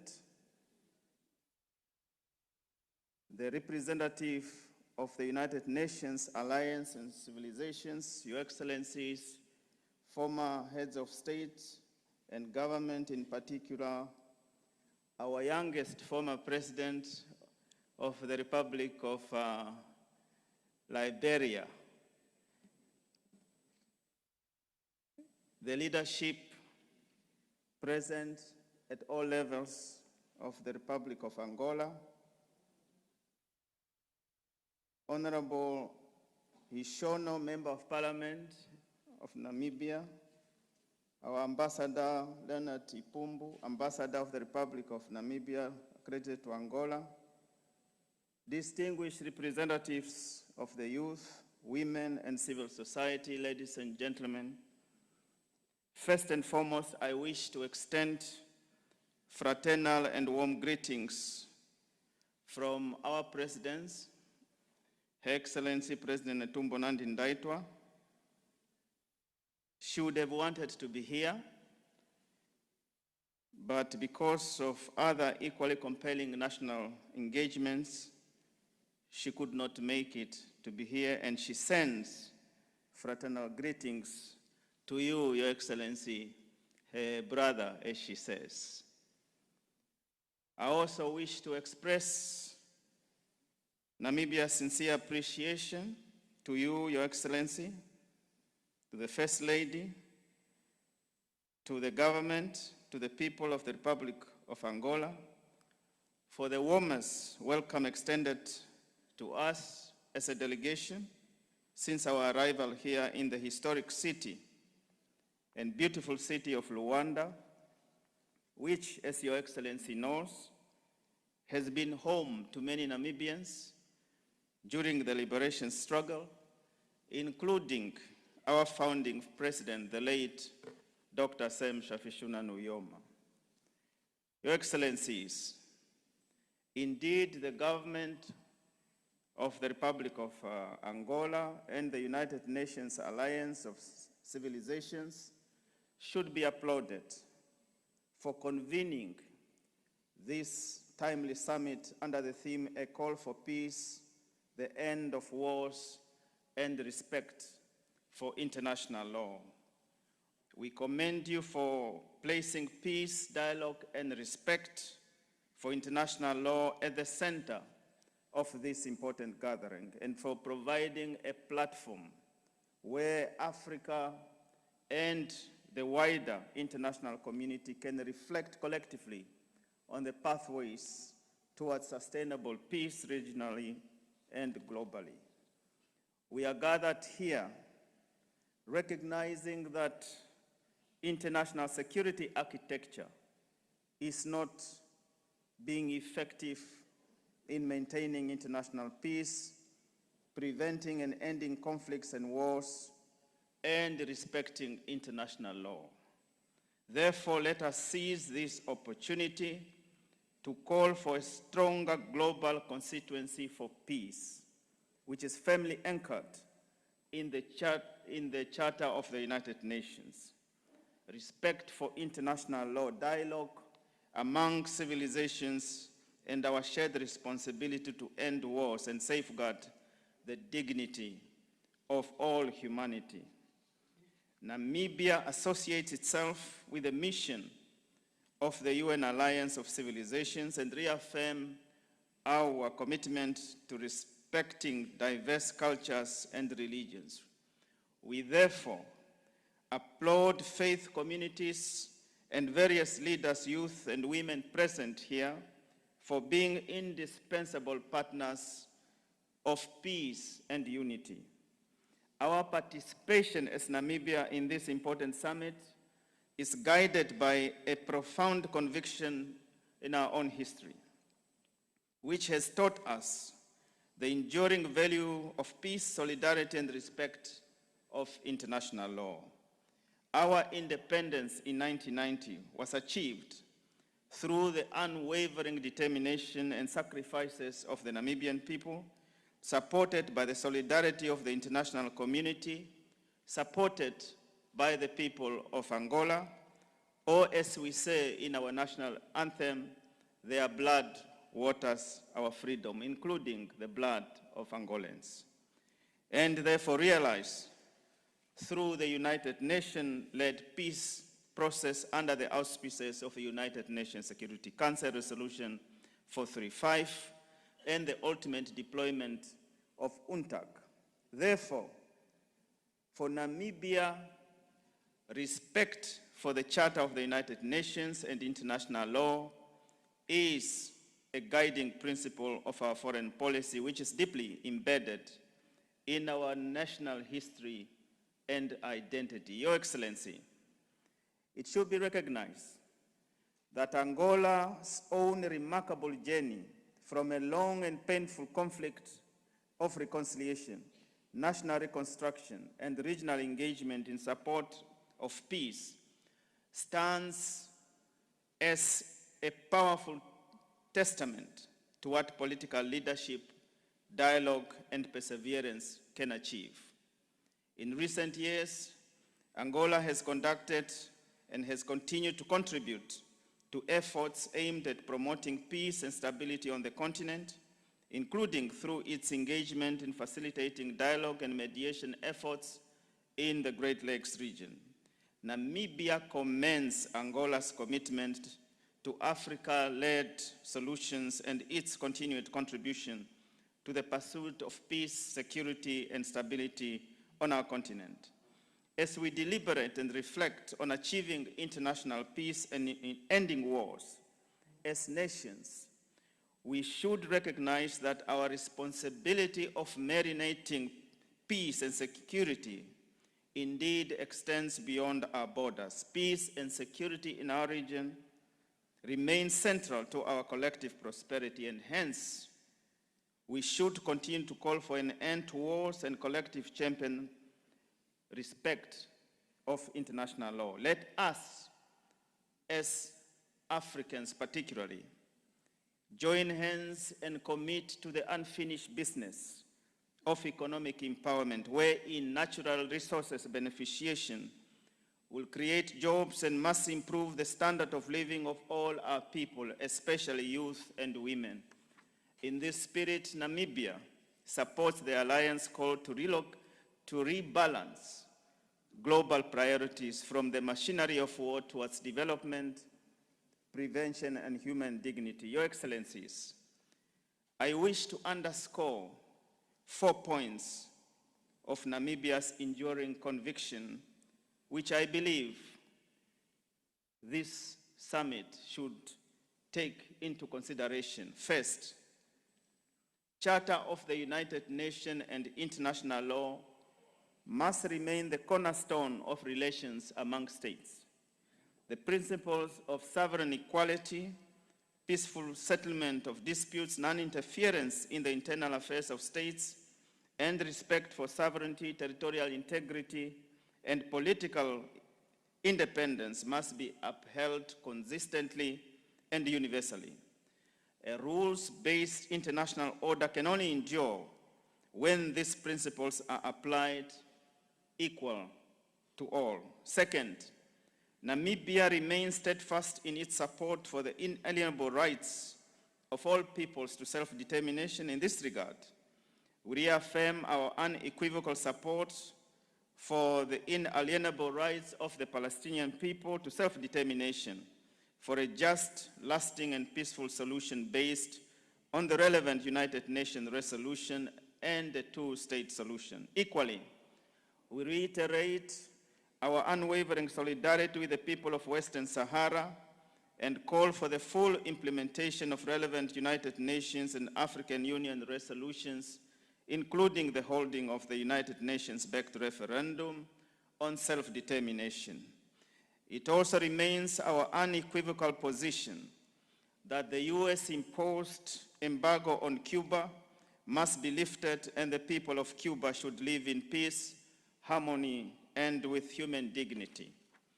Third, sustainable peace can be achieved through the meaningful and full participation of women in the peace processes.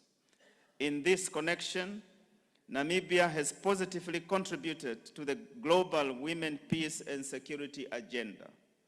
This indeed demonstrates this conviction.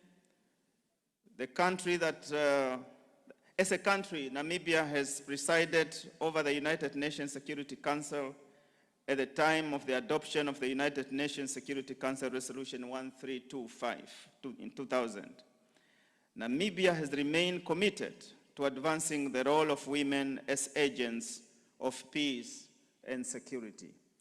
The establishment of the Namibia International Women Peace Center reflects our determination to translate this commitment into practical action by strengthening women's participation in mediation, conflict prevention, peace building, and decision-making processes. In 2025, which is last year, Namibia commemorated the Silver Jubilee 25th anniversary of United Nations resolution referred to above, a landmark milestone in the Women, Peace and Security Agenda, which culminated in the adoption of the Windhoek Plus 25 Declaration.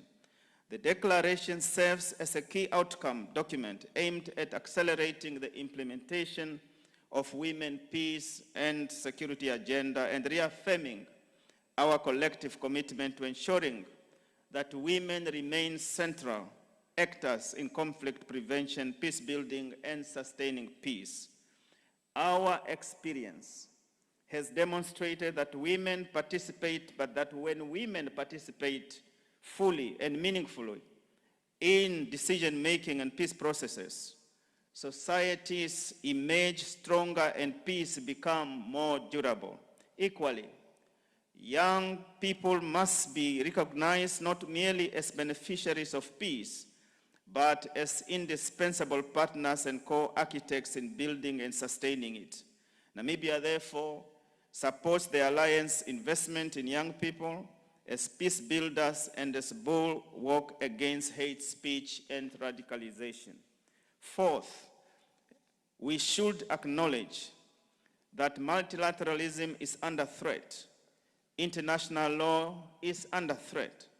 In this regard, we must strengthen and reform the multilateral system so that it is representative, inclusive, and responsive to the contemporary global realities. Africa continues to call for comprehensive reform of the United Nations Security Council in accordance with the common position as articulated in the Ezulwini Consensus and Sirte Declaration. Africa's demand is not only a matter of representation, but also one of legitimacy, credibility, and effectiveness. A reformed Security Council must reflect contemporary geopolitical realities whose countries constitute a significant portion of the United Nations membership and whose issues frequently occupy the Council's agenda. Your Excellencies, in conclusion, the challenges confronting humanity today transcend borders, cultures, and religions. They require collective solutions grounded in dialogue, solidarity, and mutual respect.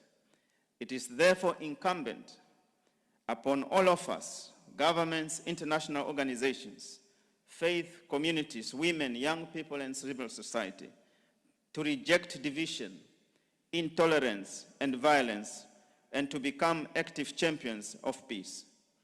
Namibia, therefore, welcomes the Rwanda joint statement and reaffirms its commitment to working closely with the United Nations Alliance of Civilizations and all partners represented here to translate our shared aspirations for international peace, ending wars, and respect for international law into reality.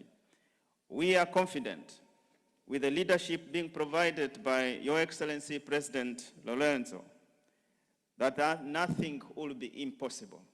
But most importantly, it is your founding president, President Agostinho Neto, who said, and I quote, that the independence of Angola is incomplete without the independence of the rest of Southern Africa, including Namibia. And therefore,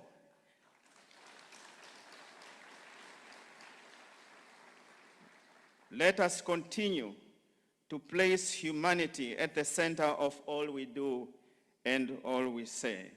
May God bless Angola. May God bless Namibia. May God bless Africa.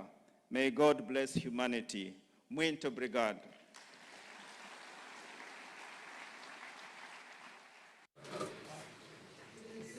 We thank the message by Eliab Gurari, Prime Minister of the Republic of Namibia. We now have the honor to invite His Excellency Ellen Johnson Sirleaf, former President of the Republic of Liberia.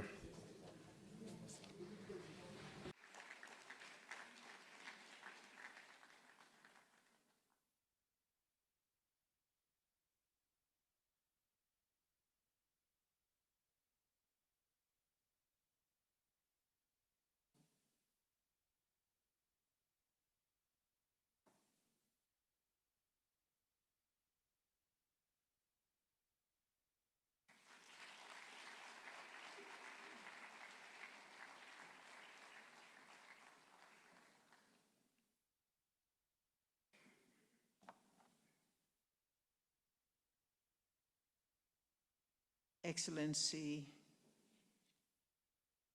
Mr. President Lourenço, and First Lady of the Republic of Angola, Excellency, the Prime Minister of the Republic of Namibia,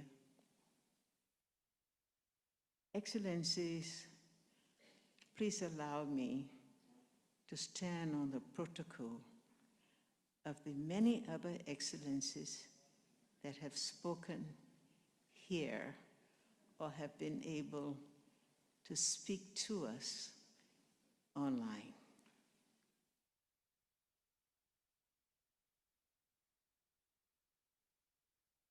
We face a world today that reminds us of the years when conflicts and dictatorships shaped the destinies of nations. A current world today that is experiencing a decline in global cooperation and multilateralism, with a troubling return to authoritism. Indeed, it is a world of uncertainties for many of our countries. Thus, I can think of no better time than the focus of this conference, a call for peace, the end of wars, and respect for international law. A time for dialogue that is sought by this conference. Excellencies, this leads me to reflect on the years when wars and militarism were largely replaced by democracies, when larger countries, including ours in Africa, endorsed the dogma of people power, the inescapable fact that nations fare better with the principles of democracy are adopted, allowing people the right to choose their own leaders. However, Excellencies, in these changing times, we must be reminded that democracy is more than just elections. It is the assurance that a nation's wealth and resources must be used in a manner that fosters the well-being of the people. Excellencies, our Africa today is also experiencing change. And if I may be bold enough to say so, this change moves us from the principles of an aspirational Africa 2063 to the substance and reality of a continent long awaited for dialogue and the continuation of democracy. As we transition from the ravages of colonialism to the declaration of sovereignty and the right to equality in all aspects of our endeavors. We endorse the change for the reset of our nations. We applaud the long-awaited framework for a green economy, which seeks to reimagine and enhance the African development agenda, emphasizing sustainability, economic resilience, and inclusive growth. This framework calls for strong partnerships between our governments and the guardians of our natural resources, the private sector. Excellencies, this brings us to the crucial issue of the youth of our world. By the year 2030, the world will have approximately 25% of young people with Africa representing nearly 60% of this youthful population, experiencing a population growth of 30 million people each year. These young people will be essential contributors to a technologically advanced world. Each of these young people, young individuals, will need education, skills, jobs, and a voice in government. Thus, African leaders, all our excellencies, our leaders on our continent, which is the youngest in the world, must face the reality of democracy and ensure that young people receive their fair share of the benefits from the world and a seat at the decision-making table. Excellencies, I now turn to my final and most critical point: women. Globally, women represent an astounding 49.7% of the population, the backbone of humanity, blessed by the grace of God and ally to give life. In Africa, this figure rises to an impressive 50%. It is imperative that we recognize and uplift women as the fundamental pillars of our societies and as driving forces for sustainable development. We applaud the women of the world for persevering and often under the most difficult positions in this divine, granted by God, the birth and betterment of girls.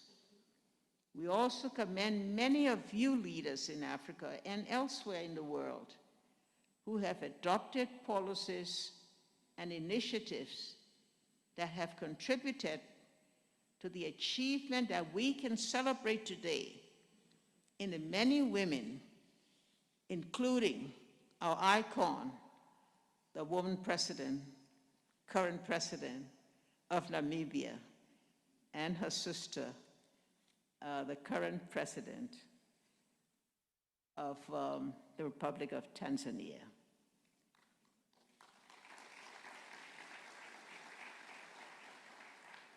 Yet, despite this progress and the ability to seek equality through education and justice, we find that women are still largely left behind across the globe.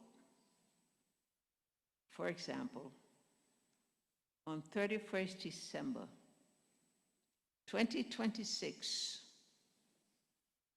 this year, the second term of the United Nations Secretary General will conclude. The United Nations, established in 1945, will mark its 81st year. Regrettably,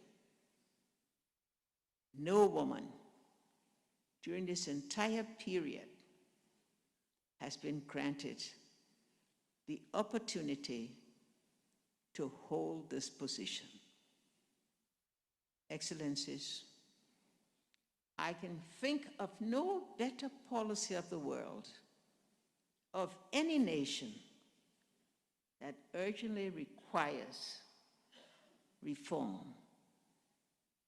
Reform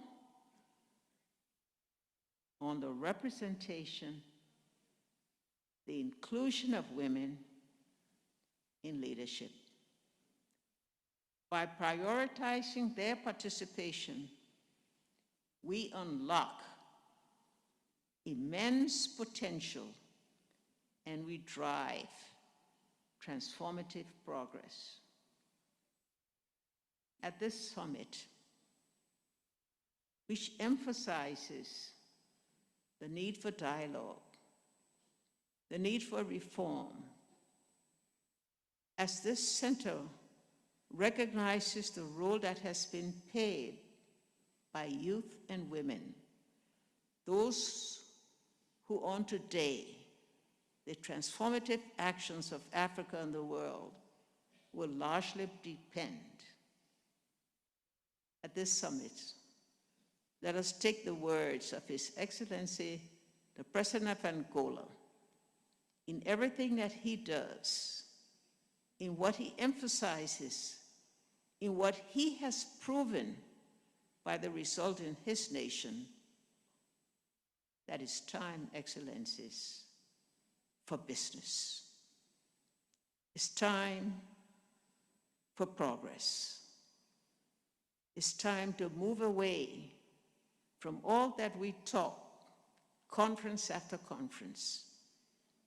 It's time for change, and Africa time has come. I thank you.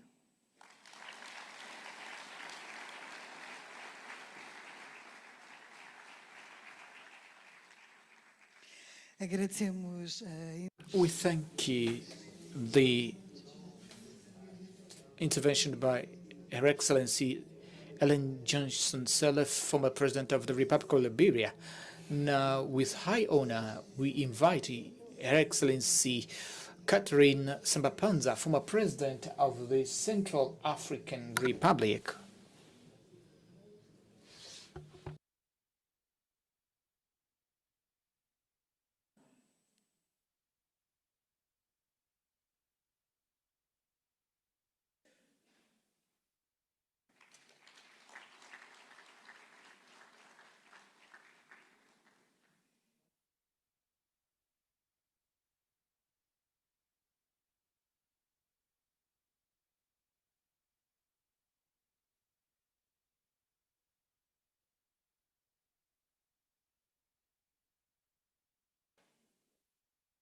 será a última intervenção. This will be the last speaker of this afternoon.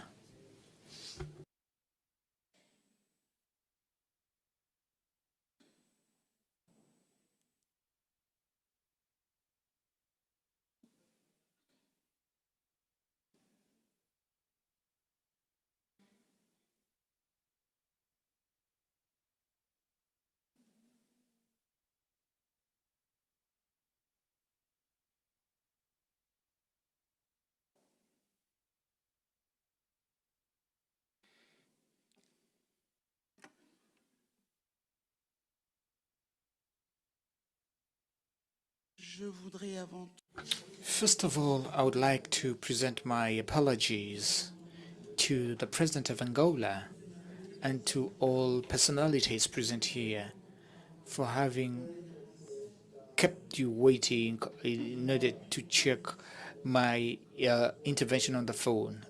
I'm sorry.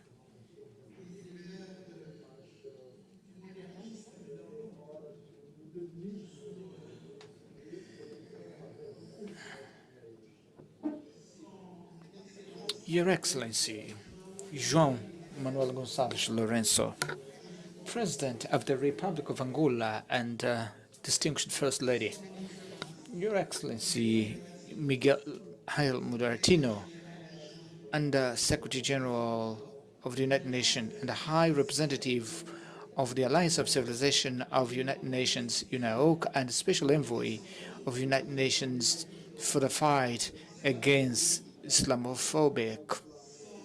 His Excellency, representative of Mr. Mohamed Ali Yusuf, chairperson of the African Union Commission, distinguished high personalities, ladies and gentlemen, all protocol observed. I would like to join my voice to all that have preceded me to salute the participation of eminent personalities present at this summit, International Summit of the UNAOC, on the call for peace and of conflicts and respect for international law. Above all, I would like to pay homage to the engagement of His Excellency João Manuel Gonçalves Lourenço, President of the Republic of Angola, for having provided this platform to promote and strengthen a renewed vision of peace, founded on dialogue, cooperation, and long-lasting solution or sustainable solution.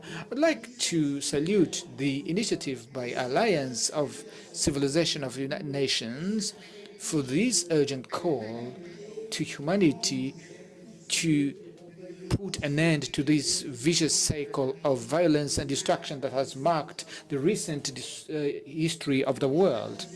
The mobilization to this important summit of diversity of stakeholders, political leaders, religious leaders, youth, civil society, around a common message in favor of peace in all measures, the determination of world and international organizations, leaders of the communities that are mostly struck by conflict in the search of peaceful living of future generations and promotion of world whereby peace prevails. I therefore thank the organizers of this summit for the invitation, as well as the opportunity to express myself in Luanda, a city of history and journey that illustrates the possibility of transformation, resilience, and peace on our continent. I take the floor in my capacity as a former head of state of transition in the Central African Republic from 2014 to 2016, as well as an actor engaged in promotion of peace and dialogue. Along that period, my country, the Central African Republic, went through a profound crisis marked by a strong fragmentation of social fabric. Given such a situation, a reality was imposed on us. Peace could not be reduced to an institutional and political framework. It should be inscribed in an inclusive process based on reconciliation, confidence, and reconstruction of social ties. Reconciliation in that context constituted an essential mean, and the call for collective responsibility and mutual cooperation and recognizing the suffering. That was a demanding way that was necessary for all perspective of sustainable stability. The reconciliation process based on the Central African, which I led between 2014 to 2016, was articulated around people's consultation at the local level in order to receive the grievances of the population affected by the conflict. Such initiatives have brought about important national milestone, the National Forum of Bangui that took place to 11 May 2015, whose results have contributed to restore the social cohesion and lay the foundation for the current process of peace in our country. The Central African Republic actors, and amongst others, in which were engaged in the peace. And amongst those communities, we had women, which occupy an essential place. The constant commitment came from the context of great vulnerability, has contributed to preserving the dialogue and strengthening the social cohesion, as well as supporting the efforts for stabilization. Amongst the community of women, they took initiatives of mediation, of reconciliation, as well as reconstruction at local level and national level in order to be able to survive through peace and security. Civil society, they developed a strategy of fight against negative impact of conflict. And there are numerous initiatives made in a dispersed way without consultation, where sometimes are not recognized and sustained. In the global context marked by global questioning of the agenda, women, peace and security, we say that participation of women in peace building is not a marginal option. It is an absolute necessity in order to tackle the profound causes and prevent the repetition. Distinguished ladies and gentlemen, the theme of this topic, calls for peace, resonates as a shared responsibility. It invites us to strengthen our approaches, to promote consultative response and invest in sustainable mechanism of prevention and consolidation of peace. In the international context, marked by multiple challenges, by the reachievement of military means, we needed to give privilege to inclusive approaches and create local reality that are sustained by renewed international cooperation. Luanda reminds us of our history, that the trajectory to get out of the crisis is possible through collective and through constant commitment and solid partnership. I am still convinced that if we can join efforts by valuing the experiences and putting themselves at the core of our priorities, will be progressing towards a long-lasting, inclusive and shared prosperity. Thank you very much for your kind attention and your patience. Agradecemos a intervenção de sua. Thank you, Ms. Catherine Samapanza, for your intervention, former President of Central African Republic. Ladies and gentlemen, the messages we've heard reaffirm the common responsibility of the states and international organizations in dialogue promotion, conflict prevention, and defense of peace. Culture associates itself to the message of this summit, remembering that music and art are also instruments of union, harmony. So we would like to invite you to witness the second cultural moment of this ceremony with the Angolan group called Gingas.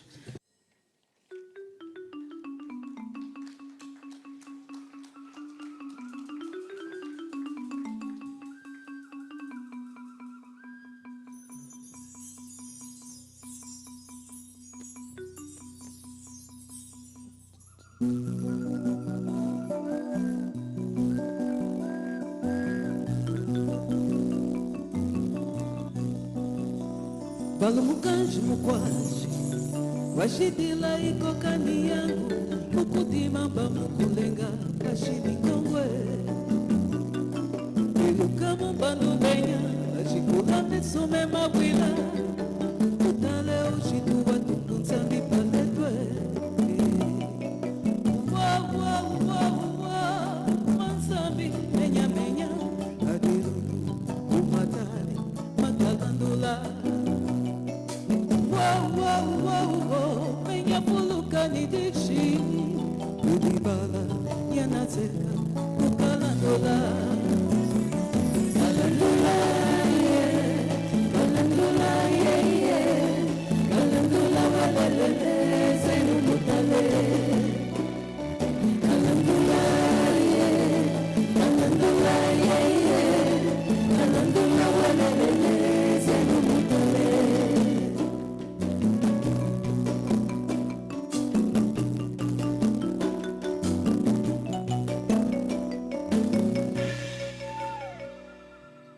Talango bongo yatseka kumesumbi mukwa malanje Talango kima kia tungo mzambi kuishike monangole Isanja ikenya mikuishi muda makamani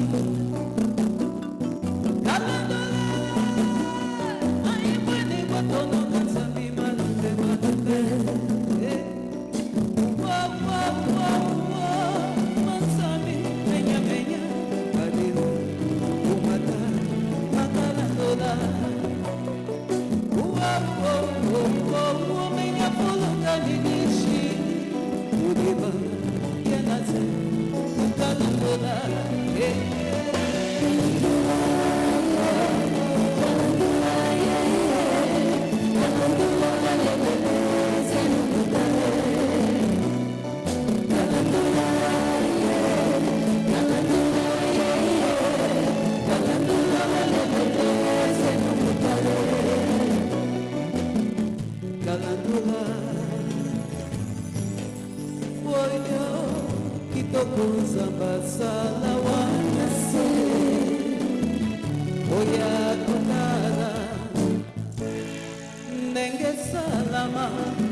It's our pleasure to introduce you, Kalandula Fools.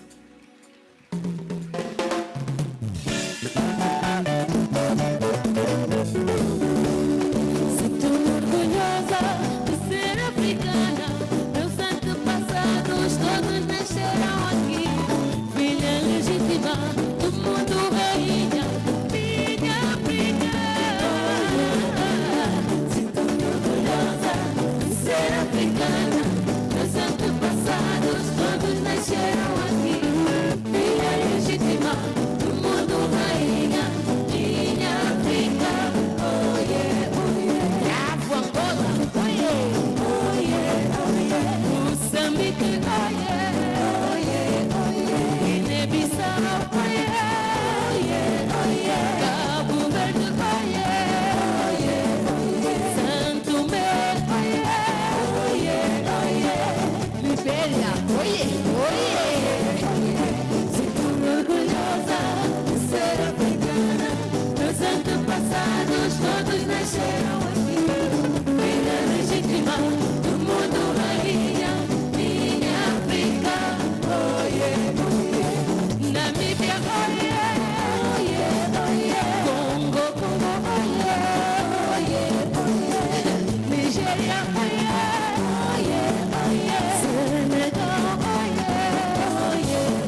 Excellency, distinguished entities, ladies and gentlemen, we come to the end of the official opening ceremony of this Summit on Peace.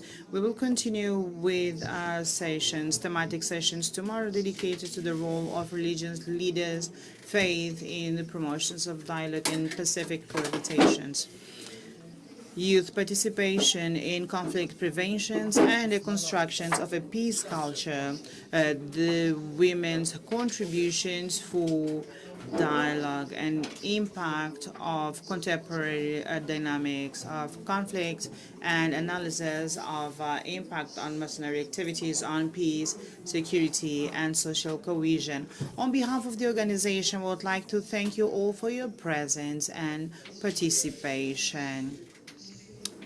We wish you a successful continuation of this summit. See you tomorrow.